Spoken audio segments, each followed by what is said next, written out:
Maura Murray lahir pada tanggal 4 Mei 1982 di Massachusetts, Amerika Serikat.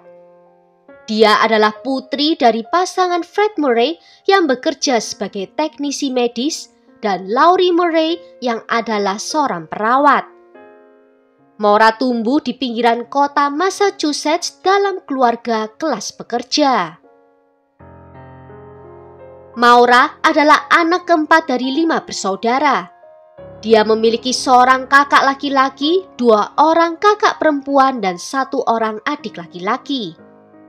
Orang tuanya bercerai ketika dia berusia 6 tahun, dan dia kemudian tinggal dengan ibunya. Namun Maura memiliki hubungan yang sangat dekat dengan ayahnya. Maura adalah seseorang yang berprestasi baik secara akademis maupun di dunia atletik. Di saat yang bersamaan dia aktif di komunitas lokalnya, tempat dia dikenal karena kebaikan hatinya, lesung pipitnya yang khas dan senyumnya yang indah. Dia berpartisipasi dalam hampir setiap cabang olahraga, terutama atletik yang memungkinkannya untuk bepergian ke beberapa kota saat remaja. Sebagai seorang atlet yang tangguh, dia secara konsisten berhasil finish di tingkat teratas pelari di negara bagian Massachusetts dan memecahkan beberapa rekor sekolah. Dan dia lulus sebagai siswi terbaik di kelasnya saat SMA. Maura memiliki banyak pilihan perguruan tinggi, namun dia memutuskan untuk bergabung dengan kakak perempuannya di Akademi Militer Amerika Serikat yang bergengsi di West Point. Di sana, Maura mempelajari teknik kimia selama 3 semester. Namun dia kemudian menyadari bahwa West Point tidak cocok untuknya. Selama tahun keduanya, Maura kemudian pindah ke Universitas Massachusetts untuk belajar di bidang keperawatan. Selain itu, Maura juga ingin tinggal lebih dekat dengan pacarnya yang bernama Billy. Di bulan November 2003, Maura tertangkap basah menggunakan kartu kredit curian untuk membeli makanan di beberapa restoran yang berbeda. Tuduhannya ditangguhkan jika dia bisa berperilaku baik selama 3 bulan. Kemudian ada seorang pria yang mengalami kecelakaan di depan kampus Maura, di mana pria itu tertabrak mobil dan setelah kecelakaan itu dia menjadi sangat sakit. Dia tidak dapat berbicara dan menderita beberapa masalah kesehatan lainnya sebelum akhirnya dia meninggal dunia. Beberapa orang yakin bahwa orang yang menabrak pria ini dan melarikan diri adalah Maura, tetapi tidak ada yang bisa membuktikan hal ini. Pada tanggal 7 Februari 2004, ayahnya pergi mengunjunginya di kampus untuk pergi membelikan Maura mobil baru. Di malam harinya, Maura meminjam mobil ayahnya untuk pergi ke sebuah pesta. Dan di sekitar pukul 2:30 pagi, Maura meninggalkan pesta itu dan dalam perjalanan pulang, dia menabrakkan mobil ayahnya dan kerusakan yang diderita hampir sekitar $10.000 Amerika. Seorang petugas polisi datang ke lokasi kecelakaan dan menulis laporan tentang hal itu. Di dini hari pada tanggal 9 Februari 2004, Maura menggunakan komputer pribadinya untuk mencari petunjuk arah ke Berkshire dan Burlington di MapQuest. Kemudian, di pukul 1 siang, Maura mengirim email ke pacarnya dan mengatakan bahwa dia mencintainya. Dan bahwa dia tidak ingin banyak berbicara dengan siapapun, tetapi Maura berjanji akan menelpon pacarnya nanti siang. Dia juga menelpon untuk menanyakan tentang penyewaan kondominium di Asosiasi Kondominium Bartlett, New Hampshire, tempat yang sama di mana keluarganya pernah pergi berlibur. Catatan telepon menunjukkan panggilan itu berlangsung selama 3 menit. Namun pemiliknya tidak menyewakan kondominium itu kepada Maura karena sudah penuh. Di pukul 1:30 siang, Maura mengirimkan email kepada seorang staf fakultas kampus mengatakan kalau dia akan keluar kota selama seminggu karena ada kematian dalam keluarganya. Dia juga mengatakan akan menghubungi mereka saat dia kembali nanti. Dan di pukul 2 siang, Maura menelpon nomor yang menyediakan informasi tentang pemesanan hotel di Stowe, Vermont. Panggilan itu berlangsung sekitar 5 menit.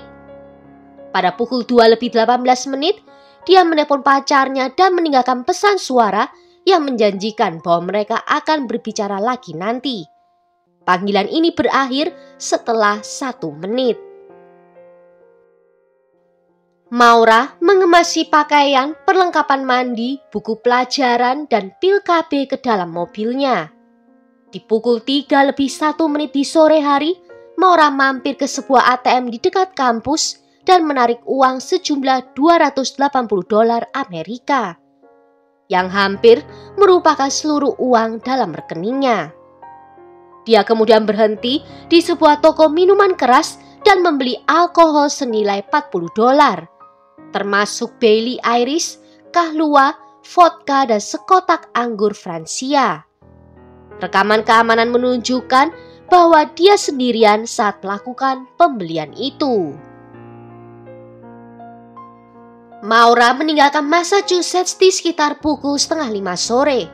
Dia mengendarai mobilnya ke arah utara menuju ke New Hampshire. Dia tidak memberitahu siapapun tentang rencananya atau mengapa dia pergi ke New Hampshire pada hari itu. Dia menelpon untuk memeriksa pesan suaranya pada pukul 4:37 di sore hari. Dan itu adalah penggunaan terakhir dari ponselnya yang tercatat. Di sekitar pukul 7 malam, seorang warga di New Hampshire mengaku mendengar suara yang keras di luar rumahnya. Melalui jendelanya, dia dapat melihat ada sebuah mobil yang mengalami kecelakaan di sepanjang rute 112. Tak lama kemudian, seorang sopir bus lewat di area itu dan sempat berbicara dengan Maura, di mana dia menawarkan bantuan dan bertanya apakah dia membutuhkannya untuk menelpon polisi. Maura menolak kedua tawarannya dan mengatakan bahwa dia sudah menelpon jasa bantuan lain. Menyadari tidak ada sinyal seluler di daerah itu, sopir bus itu pulang dan menelpon ke polisi.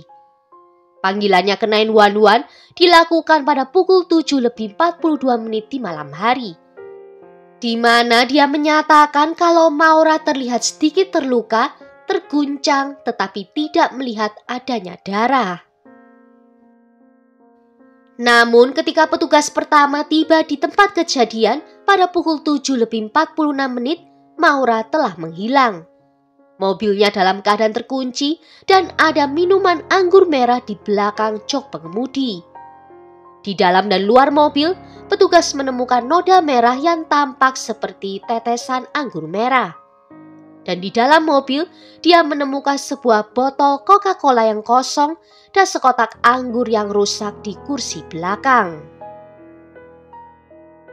Selain itu, dia menemukan kartu jasa bantuan dengan atas nama Maura, formulir laporan kecelakaan, sarung tangan, make up, perhiasan berlian, petunjuk arah mengemudi ke Burlington, boneka, dan sebuah buku. Yang hilang adalah kartu debit, kartu kredit, dan ponsel Maura. Tidak ada satupun yang digunakan sejak dia menghilang. Polisi kemudian melaporkan beberapa botol minuman keras yang baru dibeli juga hilang.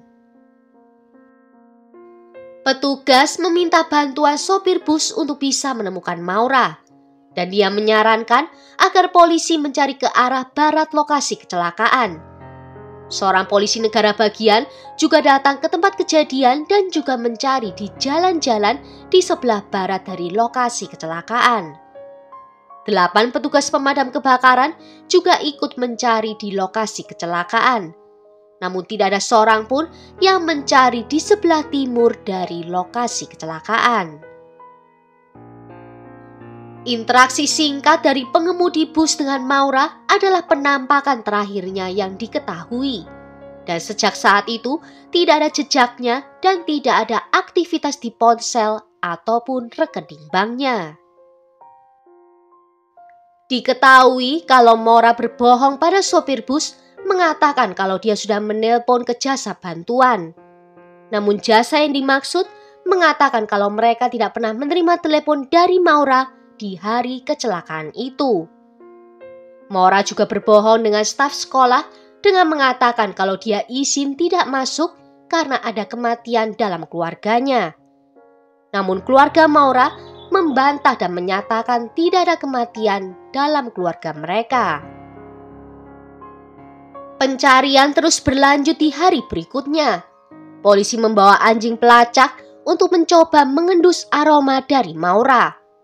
Mereka memberi anjing itu sarung tangan Maura dan anjing pelacak itu mulai pergi ke arah tertentu, tetapi kemudian dia berhenti di tengah jalan karena kehilangan aroma itu di sana. Ketika kamar dari asramanya digeledah, polisi kampus menemukan sebagian besar barang-barangnya telah dikemas dalam kardus dan foto-foto telah dicopot dari dinding. Di atas kardus itu ada sebuah email yang tercetak kepada pacar Maura yang menunjukkan adanya kemungkinan masalah dalam hubungan mereka. Selagi pacarnya terbang dengan pesawat ke lokasi pencarian, ponselnya menerima panggilan telepon yang langsung masuk ke voicemail karena ponselnya saat itu dimatikan. Panggilan ini diketahui telah dilakukan dari ponsel prabayar dengan kartu prabayar. Saat polisi mencoba mendengarkan isi dari voicemail itu, hanya terdengar seperti suara seseorang yang sedang menangis. Ketika polisi melacak nomor itu, mereka mengetahui kalau itu adalah nomor dari Palang Merah Amerika. Mereka menganggap panggilan itu tidak terkait dengan kasus hilangnya Maura. Yang anehnya, pacar Maura menerima panggilan serupa beberapa kali, dan polisi mulai berpikir apakah itu Maura yang menelpon pacarnya. Muncul sebuah kesaksian dari seorang kontraktor yang baru pulang dari kerja pada hari Maura menghilang. Saat itu di sekitar pukul 8 malam, dia bersaksi melihat seseorang berjalan cepat ke arah timur di rute 112. Sekitar 6 hingga 8 kilometer di sebelah timur tempat mobil Maura ditemukan. Dia melihat orang itu mengenakan celana jeans, mantel gelap, dan tudung kepala berwarna terang. Saksi ini tidak segera melaporkannya ke polisi karena dia sendiri bingung dengan tanggal kejadian. Dan dia baru mengetahuinya 3 bulan kemudian ketika meninjau catatan pekerjaannya, bahwa dia telah melihat orang itu pada malam yang sama saat Maura menghilang. Meskipun kasus orang hilang biasanya ditangani oleh polisi lokal dan negara bagian, kali ini FBI bergabung dalam penyelidikan 10 hari setelah Maura menghilang. Pencarian kembali dilakukan di darat dan udara menggunakan helikopter dengan kamera pencitraan thermal, anjing pelacak, dan anjing pelacak jenazah. Selama bertahun-tahun sejak Maura menghilang, detektif telah menyelidiki semua petunjuk. Pacar Maura sempat dituduh melakukan pelecehan seksual terhadap wanita lain, yang membuat beberapa orang mempertanyakan apakah dia berperan dalam kasus Maura. Namun, pacarnya berada di Oklahoma pada saat Maura menghilang. Teori lain berfokus pada sopir bus, yaitu orang terakhir yang diketahui melihat Maura dalam keadaan hidup. Beberapa orang merasa curiga kenapa dia tidak tinggal bersama Maura sampai bantuan tiba. Selain itu, dia dan istrinya langsung pindah ke Florida tak lama setelah kasus ini. Dan yang paling mengejutkan, detektif menyiratkan bahwa ayah Maura mungkin telah melakukan kekerasan terhadap putrinya yang mungkin mendorongnya untuk melarikan diri. Namun tuduhan ini segera dibantah oleh orang-orang terdekat. Pencarian terhadap Maura sudah dilakukan selama 12 bulan, tetapi masih belum berhasil. Penyelidikan tidak pernah berhenti dilakukan, dan pada tahun 2007, $75.000 Amerika telah ditawarkan sebagai imbalan. Maura tidak pernah menelpon polisi, mungkin karena dia takut berurusan dengan polisi. Karena dia pernah terlibat dengan perampokan, penipuan kartu kredit, mengemudi dalam keadaan mabuk, atau bahkan karena kecelakaan. Walaupun yang terakhir itu tidak ada bukti bahwa dia yang bertanggung jawab. Namun, hal ini membuat Maura menghindari kontak lagi dengan polisi. Pada tahun 2012, sebuah video yang sangat aneh muncul di YouTube dari seorang pengguna bernama 112 Dirtbag. Dia memposting video pada peringatan tahun ke-8 hilangnya Maura. Dan video tersebut menunjukkan seorang pria tua yang tertawa sepanjang video dan kemudian dia menjadi serius dan mengedipkan matanya ke arah kamera. Dan di akhir video muncul sebuah tulisan Happy Anniversary. Pihak keluarga dan polisi tidak percaya bahwa video ini memiliki hubungan dengan hilangnya Maura. Meskipun 112 menunjukkan jalan raya tempat Maura menghilang dan Dirtbag adalah nama yang disebut ayah Maura pada orang-orang yang sedang diselidiki atau yang menjadi tersangka dalam kasus. Sepertinya nama itu berhubungan dengan kasus Maura, tetapi mereka juga berpikir bahwa itu mungkin hanyalah seseorang yang membuat lelucon buruk. Di tahun 2019, ayah Maura berkata kalau dia yakin putrinya telah meninggal dunia. Ayahnya sempat menduga mungkin putrinya itu disekap di ruang bawah tanah dari salah satu rumah yang dekat dengan lokasi kecelakaan. Polisi sebenarnya juga memiliki kecurigaan yang sama. Tetapi pemilik rumah yang dimaksud saat itu tidak mengizinkan siapapun masuk dalam rumahnya untuk memeriksa. Polisi hanya menggunakan radar dan berhasil mengidentifikasi lokasi ruang bawah tanah. Dan 2 anjing pelacak jenazah juga mengidentifikasi di wilayah yang sama. Baru di tahun 2019 saat mereka mendapatkan izin dari pemilik baru untuk memeriksa setelah rumah itu dijual. Tetapi dalam pemeriksaan tidak ditemukan apapun. Sampai video ini dibuat tidak ditemukan adanya petunjuk baru. Keluarga Maura masih terus mencarinya tanpa putus asa. Kakak perempuannya membuat akun di TikTok untuk membagikan informasi, membagikan apa yang dia ketahui dari penyelidikan yang dilakukannya sendiri. Dan dia masih yakin bahwa adiknya itu masih hidup. Beberapa teori yang muncul mengatakan bahwa mungkin Maura melarikan diri dan memulai hidup barunya. Karena ada tanda-tanda bahwa dia memang ingin pergi dengan sudah mengemasi semua barangnya. Dan dia pergi dengan semua uang yang ada di rekening banknya. Teori berikutnya adalah ada seseorang yang telah menculiknya, seseorang yang tiba lebih dahulu sesaat sebelum polisi tiba. Dan kita tidak akan pernah tahu alasan sebenarnya hingga Maura ditemukan. Well, sampai di sini dulu kisah kali ini. Menurut kalian, apakah yang sebenarnya terjadi pada Maura? Tulis ya pendapat kalian tentang kasus ini di kolom komentar. Jika ada yang mau request kasus, juga bisa menuliskannya di bawah. Akhir kata terima kasih karena sudah nonton video ini sampai akhir. Sampai jumpa di video berikutnya. Ciao!